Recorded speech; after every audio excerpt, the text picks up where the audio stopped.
सकता है कि किसी के पास ज्यादा या कम बंटवारा ना हो, बंटवारा एक संतुलन में कर दिया जाए, बैलेंस बना दिया जाए। वो बैलेंस बनाने का तरीका हो सकता है तो बंटवारा एक संतुलन में हो जाए। तो अब ये बंटवारा तीन तरीके से हो सकता है, शक्तियों का बंटवारा तीन तरीके से हो सकता है। यानी जो फेडरल प्रणालियां हैं, फेडरल, ये फेडरल प्रणालियां तीन रूपों में जन्म लेती हैं। ये फेडरल प्रणालियां तीन रूपों में जन्म लेती हैं।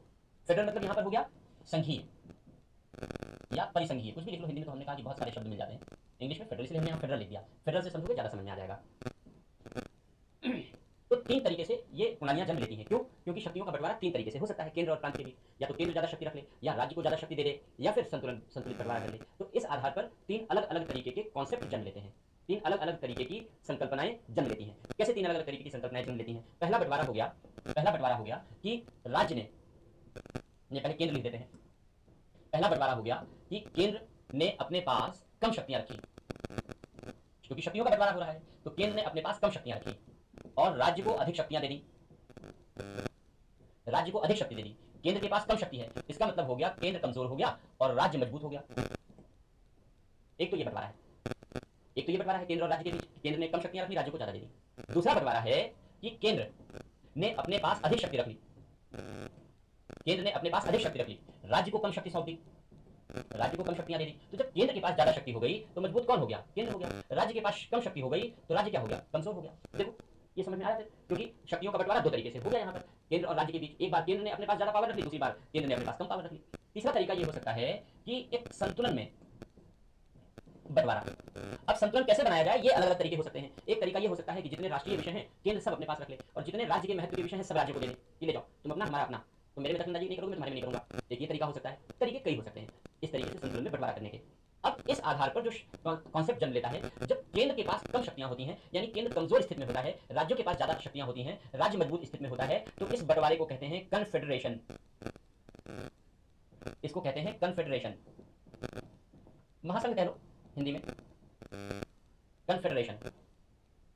अब इस कन्फेडरेशन में आप देखो यहां पर मजबूत कौन है? राज्य मजबूत, राज्य, केंद्र कमजोर है। अब जब राज्य मजबूत है तो अपनी अपनी डकली, अपना अपना राज, राज्य केंद्र को बाय बाय करेंगे और निकल जाएंगे, क्योंकि मजबूत अवस्था में होंगे, राज्य के पास शक्तियां ज्यादा होंगी। यानी ऐसे फेडरल सिस्टम में, कौन सा फेडरल? जिसको कन्फेडरेशन कहते हैं, स्थिरता नहीं होती, कभी भी विघटन हो सकता है, कभी भी भंग हो सकता है। 1991 से पहले ऐसे बहुत सारे कन्फेडरेशन थे, सब भंग हो गए, अभी भी नहीं बचे। जैसे पूर्व सोवियत संघ, सुनते हैं हम लोग, पूर्व सोवियत संघ का विघटन हो गया। आज जो दो लोग लड़ रहे हैं, रूस और यूक्रेन, दोनों इसी के हिस्से थे, भाई भाई थे, दोनों इसी के हिस्से थे, भाई भाई थे, लेकिन भाई भाई आपस में लड़ रहे। तो कन्फेडरेशन था पूर्व सोवियत संघ, राज्यों के पास पावर ज्यादा थी, केंद्र के पास पावर कम थी, इसलिए राज्य अपने अपने हिस्से लेकर अलग हो गए, यानी इसका विघटन हो गया। यानी यह एक कमजोर फेडरल सिस्टम है, यह एक कमजोर फेडरल सिस्टम है। क्यों? क्योंकि इसमें अस्थायित्व नहीं होता, इसमें स्टेबिलिटी नहीं होती, इसलिए कमजोर सिस्टम है। अब दूसरा आओ देखो, जस्ट अपोजिट इसका देखो, जस्ट अपोजिट है, केंद्र अधिक मजबूत है, केंद्र के पास पावर ज्यादा है, राज्यों के पास पावर कम है। जब केंद्र के पास पावर ज्यादा है और राज्यों के पास पावर कम है, तो ऐसी दशा में अब इसका विघटन नहीं हो सकता। क्यों? क्योंकि केंद्र इतना ताकतवर है कि वह राज्यों को दो छापड़ लगाएगा और अपने में मिलाए रखेगा, चुपचाप बैठो, बाहर निकला तो पिटाई। तो वो राज्यों को अपने में बांधे रखेगा, समझा करके, बुझा करके, दंड का भय दिखा के, नहीं तो फिर दो डंडे मार के। क्यों? क्योंकि केंद्र मजबूत अवस्था में है, केंद्र मजबूत अवस्था में, इसलिए विखंडन का सामना मजबूती से किया जा सकता है। इसको कहते हैं, इस प्रणाली को कहते हैं यूनियन, संघ कहते हैं। जैसे इसका एग्जाम्पल है भारत, कनाडा, ये सब संघ है। क्यों?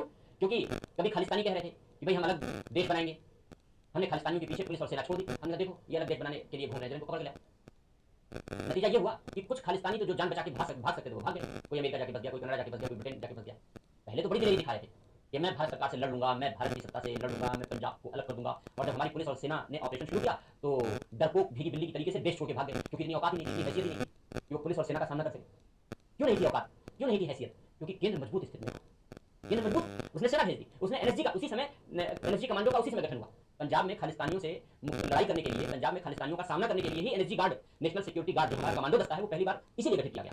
तो केंद्र के पास पावर है, उसने एनएसजी कमांडो बना दिए, उसने छोड़ दिया पीछे एनएसजी कमांडो को, उनके पीछे जाओ, फिर देख लो बहुत गुंडागर्दी कर रहे हैं ये, भारत से पंजाब को अलग करने की कोशिश कर रहे हैं। बस जहां एनएसजी कमांडो को देखा, भीगी बिल्ली की तरीके से भाग गए, देश छोड़ के भाग गए, देश छोड़ के भाग गए। कोई जाकर कनाडा बच गया, कोई जाकर अमेरिका बच गया, कोई जाकर ब्रिटेन में, वहां से गुर्रा रहे हैं, वहां से शोर मचा रहे हैं कि मैं पंजाब को अलग करूंगा। अरे आके तो दिखाओ तुम अलग कर दोगे, तुम्हारे शरीर के टुकड़े अलग कर दिए जाएंगे। सोच कैसे लिया? क्यों? यूनियन है, यूनियन है, मजबूत केंद्र है। और जहां केंद्र कमजोर हो जाता है, जहां केंद्र कमजोर हो जाता है वहां पूर्व सोवियत संघ जैसी स्थिति हो जाती है, और जहां केंद्र मजबूत हो जाता है वहां भारत जैसी स्थिति हो जाती है। जूनागढ़ ने कहा कि नहीं हम नहीं मिलेंगे। जूनागढ़ का शासक था मोहब्बत खां, उसको भारत से मोहब्बत नहीं थी, उसको मोहब्बत पाकिस्तान से थी। बार बार सरदार पटेल समझाते रहे भारत के साथ मिल जाओ मिल जाओ मिल जाओ, समझ में नहीं आता था। लेकिन बाद में जो वहां के लोग थे उन्होंने कहा कि नहीं तो भारत में मिलना चाहते हैं। नतीजा ये हुआ कि सरदार पटेल ने जनमत संग्रह करा लिया। उस जनमत संग्रह में 99% से ज्यादा लोगों ने भारत में मिलने के पक्ष में वोट दिया, और जूनागढ़ का भारत में विलय हो गया। और जो मोहब्बत खां था वो अपनी मोहब्बत के पास भाग गया, पाकिस्तान प्रेमी था। जैसे आप भी हमारे यहाँ कुछ लोग होते हैं, तो उनको भी मोहब्बत खां का अनुसरण करना चाहिए। जिनको लगता है कि पाकिस्तान जिंदाबाद है, जिनको लगता है कि पाकिस्तान से बड़ा प्रेम उमड़ रहा है, उनको जूनागढ़ के शासक की तरीके से चले जाना चाहिए, सपरिवार पूरे खानदान से चले जाओ। वहीं गुड़गांव, यहाँ पर क्यों गुड़गांव, यहाँ गुड़गांव करके तो केंद्र मजबूत स्थिति में होता है, वह चीजों को कंट्रोल करने की स्थिति में है। हैदराबाद नहीं मिल रहा था, निजाम का हथकंडे दिखा रहा था, हमने एक बार हथकंडा दिखाया, केंद्रीय पुलिस बल भेज दिया, निजाम का सारा जोश ठंडा हो गया, हैदराबाद भारत में मिल गया।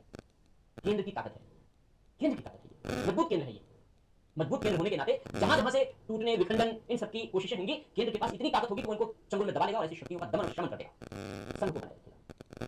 और तीसरे प्रकार का बंटवारा है जहां न कोई झगड़ा है न कोई झगड़ा है, सब अपने अपने दायरे में मस्त है, सब अपने अपने दायरे में मस्त है। मम्मी पापा अपने मस्त हैं, बच्चे अपने मस्त हैं, दादा दादी अपने मस्त हैं, परिवार में किसी से किसी का कोई लेना देना नहीं, कोई परिवार का कोई कॉन्सेप्ट नहीं, अपनी अपनी डपली, अपना अपना राग, सब अपने आप में मस्त हैं। वो है अमेरिका। यानी शक्तियों का बंटवारा एक संतुलन में कर दिया गया, और शक्तियों के इस बंटवारे को जहां सब एक दूसरे से कोई लेना देना नहीं है, इसको कहते हैं फेडरेशन।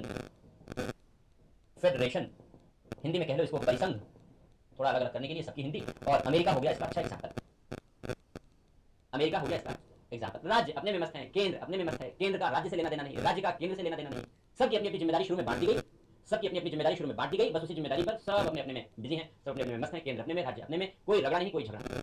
हमारे यहाँ तो अक्सर झगड़ा होता रहता है। उधर से पश्चिम बंगाल में एक दीदी है, वो कुछ अलग शोर मचाती हैं, फिर उनके कुछ भाई है कुछ राज्यों में, फिर वो अलग शोर मचाने लगते हैं, तो अलग अलग किस्म की आवाजें उठने लगती हैं। शिक्षा को समवर्ती सूची से हटा के राज्य सूची में डाल दो, स्वास्थ्य को समवर्ती सूची से हटा के राज्य सूची में डाल दो, ये वाला अधिकार केंद्र के पास है, ये हमको दे दो ना, ये सब यहाँ चलता रहता है, ये सब भारत में चलता रहता है।